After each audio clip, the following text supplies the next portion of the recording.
આજે આપણે ન્યૂટનની ગતિનો ત્રીજો નિયમ ભણવાના છીએ। એની પહેલાં આપણે બે નિયમ ભણી ગયા, ન્યૂટનની ગતિનો પ્રથમ નિયમ અને ન્યૂટનની ગતિનો બીજો નિયમ। આ બંને નિયમની અંદર એક કોમન વસ્તુ છે, એ છે બળ, બરાબર। આ નિયમની અંદર પણ બળ તો લાગે જ છે અને એનો ઉપયોગ તો થાય જ છે, સાથે સાથે ગતિનો પણ ઉપયોગ થાય છે, બરાબર। તો આ ત્રીજા નિયમની અંદર આપણે સૌ પ્રથમ એક ઉદાહરણ દ્વારા સમજીએ। તો ઉદાહરણ એ છે કે આપણી સામે દિવાલ હોય અને આપણા હાથમાં ટેનિસ બોલ હોય। હવે ખાસ ધ્યાન રાખજો કે હું જો એ ટેનિસ બોલને ઓછા વેગથી દિવાલ સાથે પછાડીશ, એટલે કે દિવાલ સાથે અથડાઈશ, બરાબર, તો એ ટેનિસ બોલ જે છે સામે આવશે એ કેવો આવશે? ઓછા વેગથી સામે આવશે। એ જ સ્પીડ હું સેજ વધારી દઉં તો, ટેનિસ બોલને અથડાવવાની સ્પીડ સેજ વધારી દઉં તો એ જે દિવાલ સાથે અથડાઈને પાછો આવશે ટેનિસ બોલ, એ થોડા વધારે સ્પીડથી પાછો આવશે। હવે એકદમ ફાસ્ટ સ્પીડથી હું ટેનિસ બોલને નાખું છું, બરાબર, તો એ જે ટેનિસ બોલ છે એકદમ ફાસ્ટ સ્પીડથી સામે આવશે, બરાબર। હવે એક બીજું ઉદાહરણ પણ લઈએ આપણે। સ્પ્રિંગ છે, એ સ્પ્રિંગને હું દબાવું છું, બરાબર, એકદમ ઓછી દબાઈશ તો એ ઉછળશે કેવી? ઓછી ઉછળશે। એકદમ વધારે દબાઈશ સ્પ્રિંગને તો એકદમ વધારે જે છે, બરાબર, એ ઉછળશે। તો આનું મતલબ એમ થાય છે કે આપણે જેટલું બળ લગાડીએ છીએ તેટલું જ બળ સામે ઉત્પન્ન થાય છે, બરાબર। તો આ નિયમ શું છે કે બે પદાર્થો વચ્ચેની આંતર ક્રિયા દરમિયાન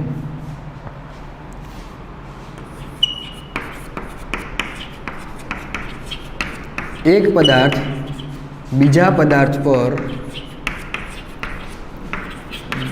જેટલું બળ લગાડે છે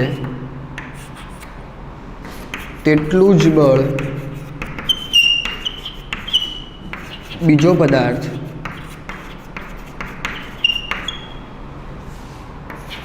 પ્રથમ પદાર્થ પર લગાડે છે। જો ખાસ ધ્યાન રાખજો, એક પદાર્થ બીજા પદાર્થ પર જેટલું બળ લગાડે છે તેટલું જ બળ બીજો પદાર્થ એ પ્રથમ પદાર્થ પર લગાડે છે। હવે આપણે એક બીજી વસ્તુનું ઉદાહરણ લઈએ। આપણે એક ઉદાહરણ લઈશું હોડીનું। હવે આ હોડીના ઉદાહરણની અંદર પણ તમને આ ત્રીજો નિયમ જે છે ક્યાંક ને ક્યાંક જાણવા મળશે। જો આપણે હોડી હોય છે, બરાબર, આમ તો અત્યારે એન્જિન ને એ બધી વસ્તુ આવી ગયું, પણ એન્જિન નથી એવી હોડીમાં આપણે હલેસા દ્વારા આપણે હોડી જે છે ચલાવીએ છીએ। તો હું હલેસા પાછળની તરફ લગાડું છું ત્યારે હોડી ક્યાં જાય છે? આગળની તરફ જાય છે। પાછળની તરફ જ્યારે હું ઓછું બળ લગાડીશ, એ હલેસો ઓછો લગાડીશ, તો હોડીની સ્પીડ કેવી હશે?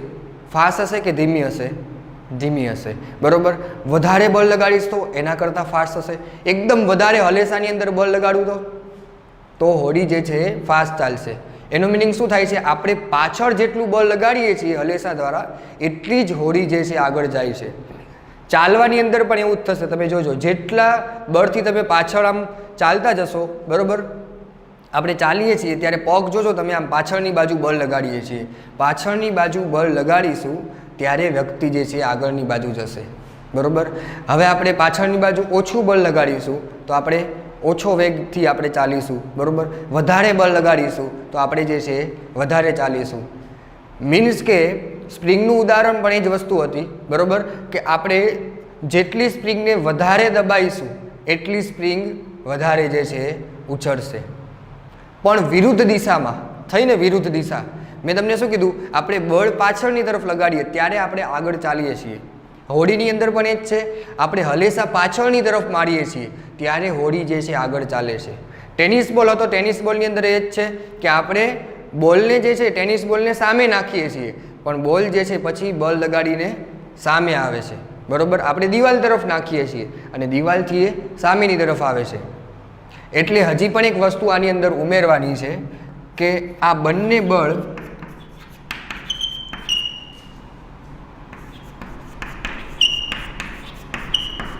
આ બંને પદાર્થ પર લાગતા બળ હંમેશા સમાન મૂલ્યના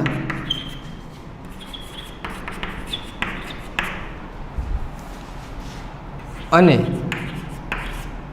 પરસ્પર વિરુદ્ધ દિશામાં હોય છે. તો આ હતો ન્યૂટનની ગતિનો ત્રીજો નિયમ. શું લખેલું છે? બે પદાર્થો વચ્ચેની આંતરક્રિયા દરમિયાન. હવે જો બે પદાર્થો વચ્ચેની આંતરક્રિયા દરમિયાન એટલે આપણે એક ઉદાહરણ લઈએ. આ બે પદાર્થ છે, બરોબર. હવે જો તો ફૂટબોલની અંદર જ્યારે ખેલાડી જે છે, બરોબર, એ ફૂટબોલ રમતા હોય ત્યારે સામે ખેલાડી અથડાય, આને આપણે એ કહી દઈએ, આને આપણે બી કહી દઈએ. હવે 60 કિલોગ્રામ દળ આનું પણ છે અને 60 કિલોગ્રામ દળ આનું પણ છે. ખાસ ધ્યાન રાખજો આની અંદર. સામી જ્યારે બે ખેલાડી અથડાય છે ત્યારે આવી રીતે અથડાશે, બરોબર, તો શું થશે? બંને ખેલાડી વિરુદ્ધ દિશામાં પડશે, કારણ કે બંનેના બળ સરખા છે. એટલે બંને ખેલાડી વિરુદ્ધ દિશામાં પડશે અને બંને જે છે, બરોબર, આંતરક્રિયા દરમિયાન અથડાય છે.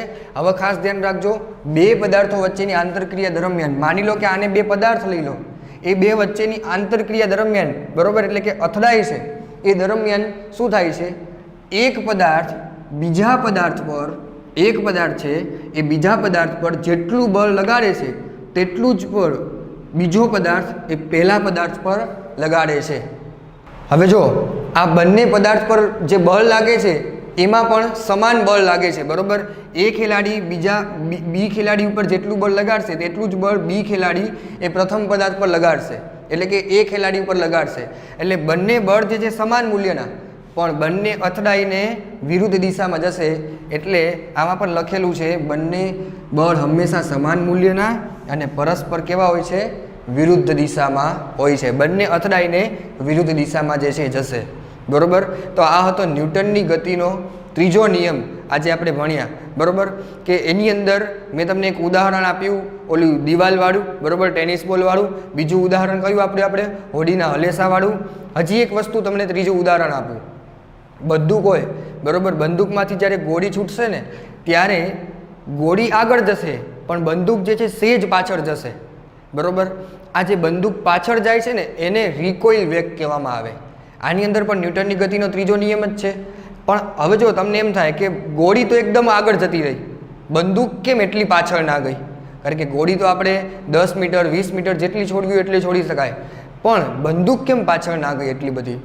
તો ગોળીનું દળ જે છે ને બહુ ઓછું છે અને બંદૂકનું દળ જે છે કેવું છે? વધારે છે.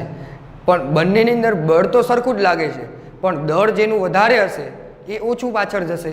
સિમ્પલ ઉદાહરણ હું તમને લઈ લઉં. આ 60 કિલોગ્રામ છે, એની જગ્યાએ અહીંયા જે છે હું 10 કિલોગ્રામ કરી નાખું. હવે આ બંને અથડાશે, સમાન બળથી જ અથડાશે, બરોબર. પણ થશે શું? તો બંને જે છે આ દિશા તરફ પડશે. પડે છે ને ખબર કેમ? કારણ કે આનું વજન વધારે છે, આનું વજન ઓછું છે. દળ જે છે આનું ઓછું છે, આનું દળ વધારે છે.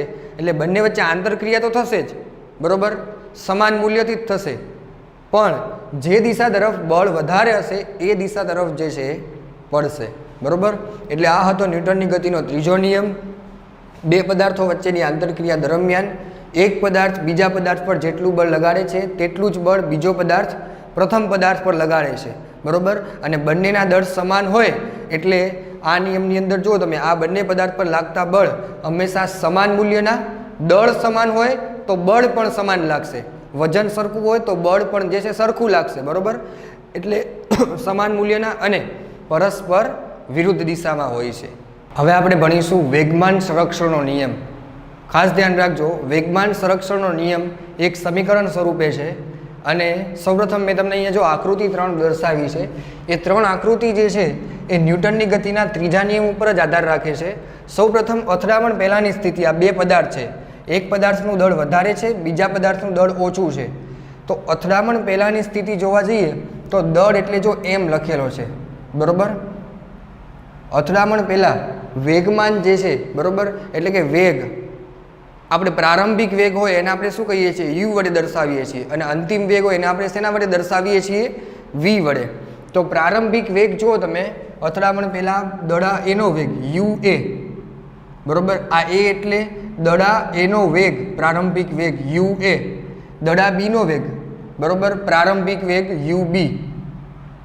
એવી જ રીતે અથડામણની સ્થિતિમાં શું થશે કે જો ખાસ ધ્યાન રાખજો, દડા A દ્વારા B ઉપર લાગતું બળ, આ A દ્વારા B ઉપર લાગતું બળ એ આવી રીતે આપણે સમજાશે, બરોબર, કે એ જે છે B ઉપર બળ લગાડે છે તો લખાય આવી રીતે કે દડા A દ્વારા B ઉપર લાગતું બળ.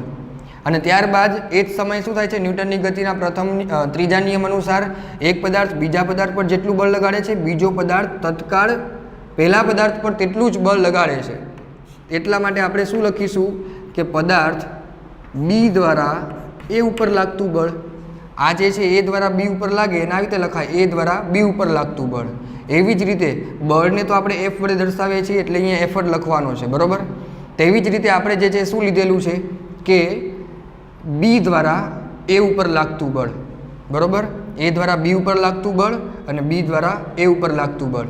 હવે જો ખાસ ધ્યાન રાખજો, ન્યૂટનની ગતિના ત્રીજા નિયમની અંદર શું હતું કે બે બળ લાગે છે ને તો શું થશે કે બંને બળ સમાન મૂલ્યના અને પરસ્પર વિરુદ્ધ દિશામાં, એટલે આ રીતે જે છે જશે, સામસામી લાગશે અને વિરુદ્ધ દિશામાં જશે, બરોબર, બંને બળ.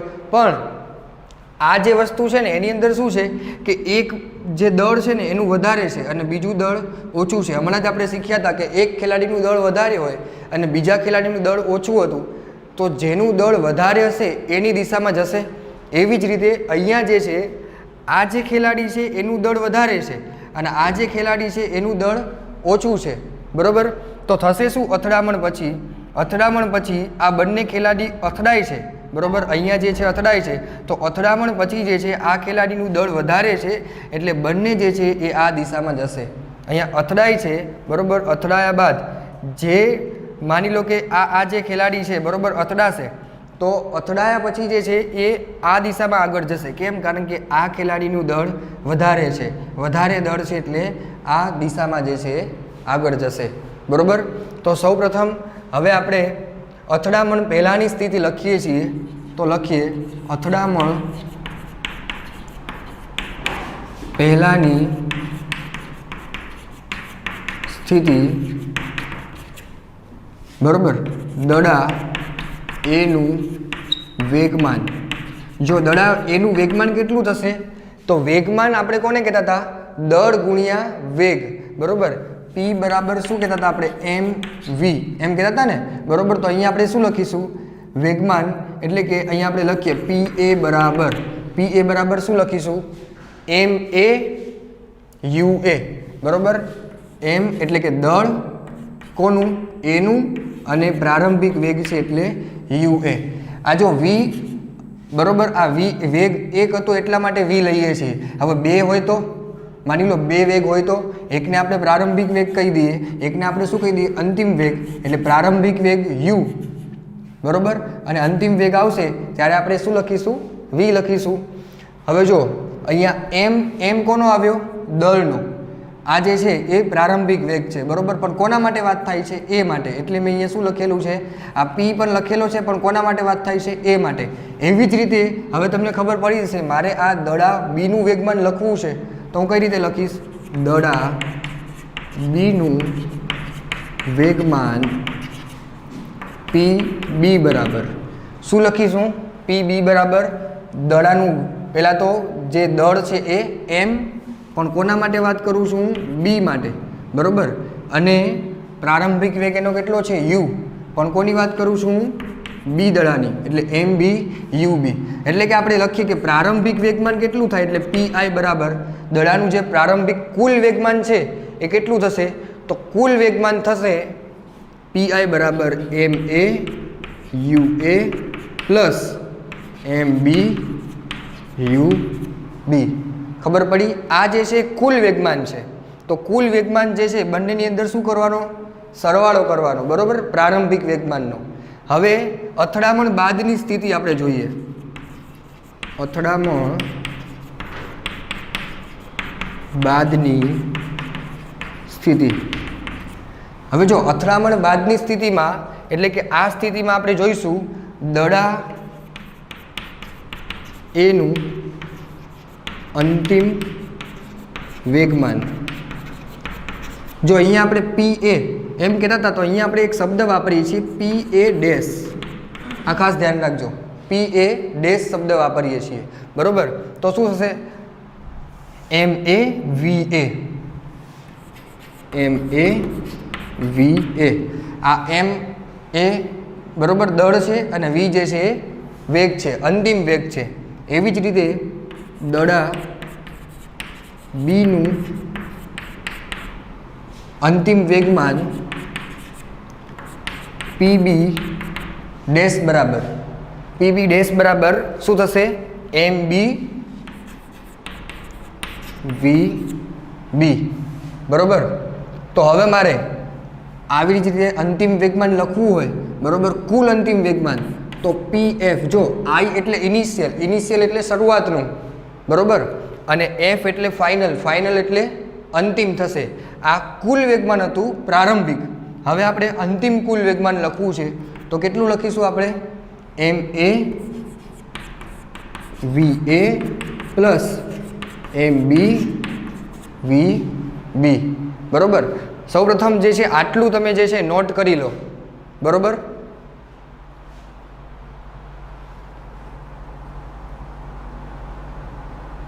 તો એટલું નોટ કરી લીધા પછી હવે આપણે જોઈશું ટી સમયમાં દડા એના વેગમાનમાં થતો ફેરફાર.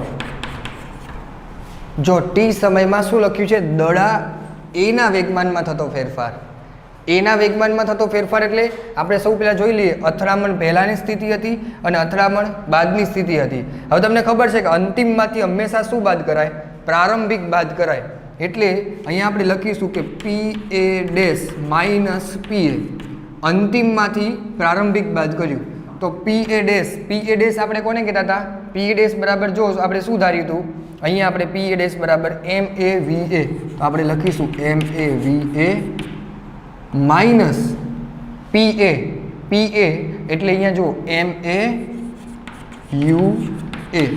પણ જો ટી સમયમાં ફેરફાર થાય છે, ફેરફાર થાય એટલે ફેરફાર આપણે સમયનો ફેરફાર હંમેશા ક્યાં આવશે?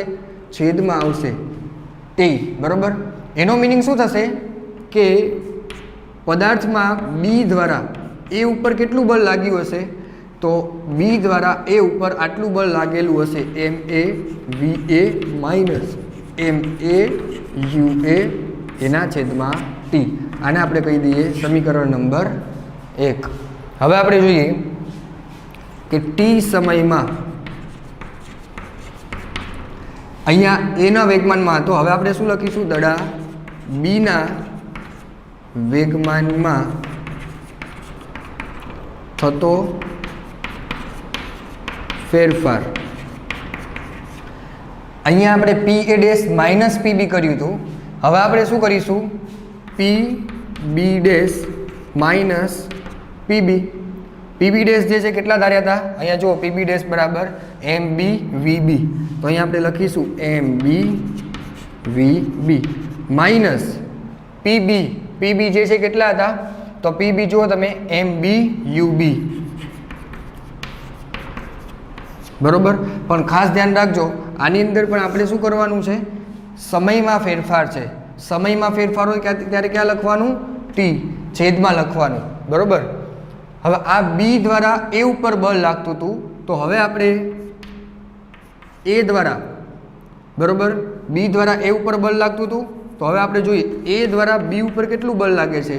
તો એ દ્વારા બી ઉપર જે છે એ આટલું બળ લાગશે, એમ B V B minus M B U બી એના છેદમાં ટી.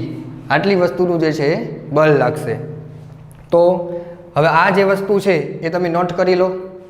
તો હવે આપણે જોઈશું અથડામણની સ્થિતિમાં. અથડામણની સ્થિતિમાં શું થશે? તમે આ નોટ કરી લીધું હશે, ત્યારબાદ હવે જોઈએ કે અથડામણની સ્થિતિ.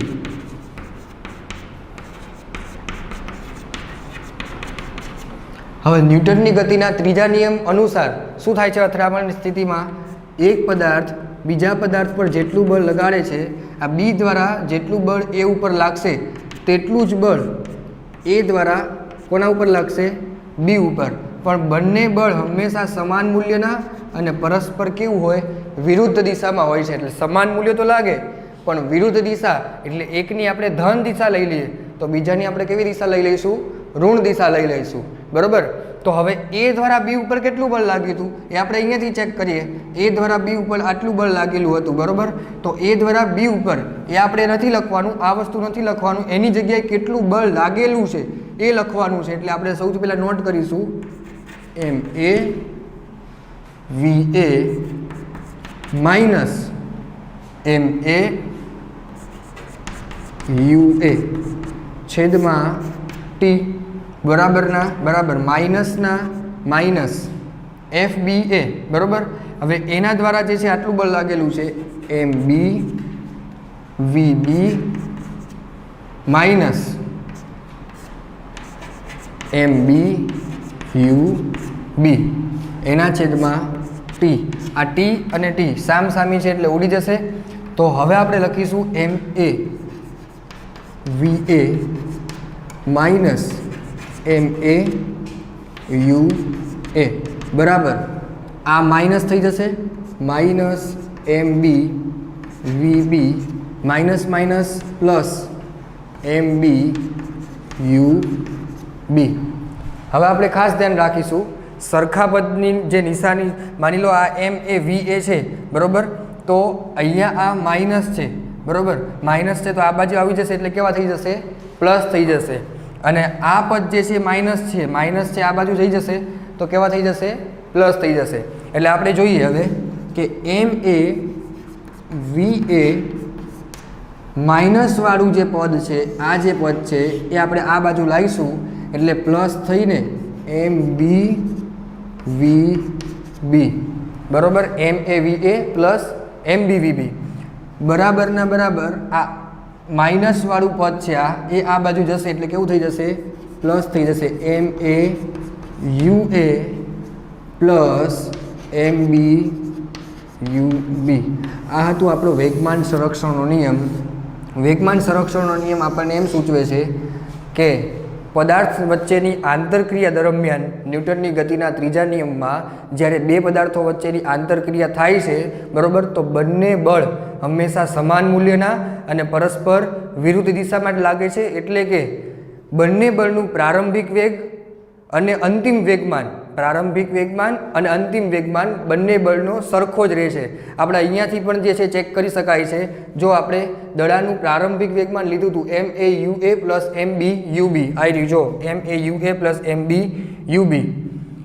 અંતિમ વેગમાન જો તમે એમ એ વી એ પ્લસ એમ બી વી બી, એમ એ વી એ પ્લસ એમ બી વી બી બરાબરની નિશાની છે. બરાબરની નિશાની એટલે બંને જે છે કેવું રહે છે, સમાન જ રહે છે. બરાબર. એકવાર આપણે ફરીથી આપણે જોઈ લઈએ નિયમ આખો, વેગમાન સંરક્ષણનો નિયમ. તો સૌપ્રથમ મેં તમને શું કીધું હતું, બંને સૌથી પહેલાં દળ લેવાના. બરાબર. અથડામણ પહેલાંની સ્થિતિ, અથડામણ પહેલાંની સ્થિતિ એટલે યુ એ અને યુ બી થશે. અથડામણની સ્થિતિ એ દ્વારા બી ઉપર જેટલું બળ લાગે તેટલું જ બળ બી દ્વારા એ ઉપર લાગે.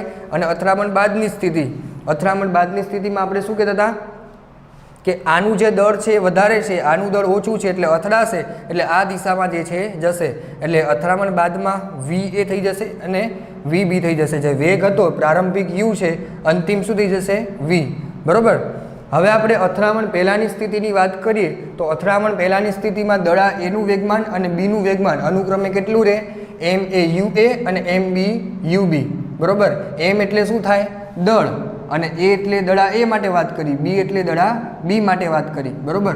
તો કુલ વેગમાન કેટલું થતું હતું, બંનેનો સરવાળો M A U A plus M B U B, આ બંનેનો સરવાળો થઈ ગયો. હવે અથડામણ બાદની સ્થિતિ, અથડામણ બાદની સ્થિતિ જોઈએ તો આ સ્થિતિ થાય. બરાબર. એની અંદર દડા એનું વેગમાન અને દડા બીનું વેગમાન એ આપણે ડેશ તરીકે લીધું. કેમ? કારણ કે નહીંતર બંને સમાન થઈ જાય. એકને એ કહી દઈએ તો બીજાને એ ડેશ કહી દઈએ. એવી જ રીતે સમાન કરી નાખીએ એટલે કે સરવાળો કરી નાખીએ એટલે એમ એ વી એ પ્લસ કરીને એમ બી વી બી. ત્યારબાદ આપણે શું જોયું, ટી સમયમાં દડા એના વેગમાનમાં થતો ફેરફાર એટલે કે પી એ ડેશ માઇનસ પી એ કરવાનું અને પછી પી બી ડેશ માઇનસ પી બી કરવાનું. આ પી એ ડેશ માઇનસ પી એ કરીએ છીએ એટલે એમ એ વી એ અહીંયા તમારે જોઈ લેવાનું. પી એ ડેશ એટલે એમ એ વી એ માઇનસ પી એટલે એમ એ યુ એના છેદમાં સમય છે. સમય હોય, બરોબર, એટલે મેં તમને કીધું છે હંમેશા ક્યાં લખવાનું, છેદમાં જ લખવાનું. સમય દર આવે એટલે છેદમાં જ લખવાનું, બરોબર. આપણે આઠમા ચેપ્ટરની અંદર પણ ચર્ચા કરી હતી, બરોબર. એટલે બી દ્વારા એ ઉપર લાગતું બળ એ આ વસ્તુ થઈ કહેવાય, આપણે જે સાબિત કર્યું હોય. એવી જ રીતે સેમ ટુ સેમ દડા બીના વેગમાનમાં કેટલો ફેરફાર થાય છે, તો એમ બી વી બી એટલે કે પીબી ડેશ માઇનસ પીબી જેટલો. અહીંયાથી પીબીની કિંમત જોઈ લેવાની, પીબી ડેશની કિંમત જોઈ લેવાની, અને અહીંયાથી પીબીની કિંમત જોઈ લેવાની. એ આપણે લખી નાખ્યું. છેદમાં આપણે સમય દર છે, સમય છે એટલે આપણે છેદમાં લખીશું ટી. હવે ન્યૂટનની ગતિના ત્રીજા નિયમનું જોવાનું કે ન્યૂટનની ગતિનો ત્રીજો નિયમ શું કહે છે, એક પદાર્થ બીજા પદાર્થ પર જેટલું બળ લગાડે એટલે આ બી પદાર્થ એ પદાર્થ પર જેટલું બળ લગાડે એટલું જ બળ જે છે એ પદાર્થ બી પદાર્થ પર લગાડશે. પણ બંને જે છે હંમેશા સમાન મૂલ્યના છે જ, બરોબર. પણ પરંતુ વિરુદ્ધ દિશામાં. વિરુદ્ધ દિશા એટલે એકને ધન દિશા કહી દીધી, બીજાને કેવી કહી દીધી, ઋણ દિશા કહી દીધી. હવે એ બી બરાબર શું સાબિત કર્યું હતું આપણે, આ વસ્તુ, બરોબર. એટલે એ બીની જગ્યાએ એફ એ બીની જગ્યાએ શું લખવાની, જે સાબિત કર્યું હતું એ વસ્તુ લખવાની.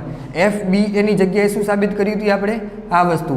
એટલે જે સાબિત કરી હતી એ વસ્તુ લખવાની. એટલે સામસામી ટી છેદમાં છે એટલે ઉડી જશે. ઉડી જાય એટલે આ માઇનસ છે એને આપણે પહેલાં જે છે નિશાની આપી દેવાની એની, બરોબર. અને માઇનસની નિશાની આપીશું, માઇનસ માઇનસ પ્લસ થશે. પછી જે છે સરખા જે પદ છે એ આપણે લાવવાના રહેશે. ત્યારબાદ આનો તર્ક મેં તમને કીધું એમ નીકળશે કે દડા એનું વેગમાન અને જો તમે કે પ્રારંભિક વેગમાન અને અંતિમ વેગમાન જો કોઈ અસંતુલિત બાહ્ય બળ ન આપવામાં આવે. અસંતુલિત બાહ્ય બળ એ આપણે ન્યૂટનની ગતિના પ્રથમ નિયમમાં અભ્યાસ કર્યો હતો, બરોબર. કે અસંતુલિત બાહ્ય બળ એટલે બહારથી જો બળ આપવામાં ના આવે તો બંનેનું જે છે અથડામણ બાદની અને અથડામણ પહેલાંની સ્થિતિના વેગમાનનો સરવાળો જે છે કેવો થશે, સરખો જ થશે, બરોબર. તો આ હતું વેગમાન સંરક્ષણનો નિયમ. સમીકરણ છે એટલે વારંવાર પ્રેક્ટિસ કરવી પડશે, બરોબર, તો જ આપણને જે છે આવડશે.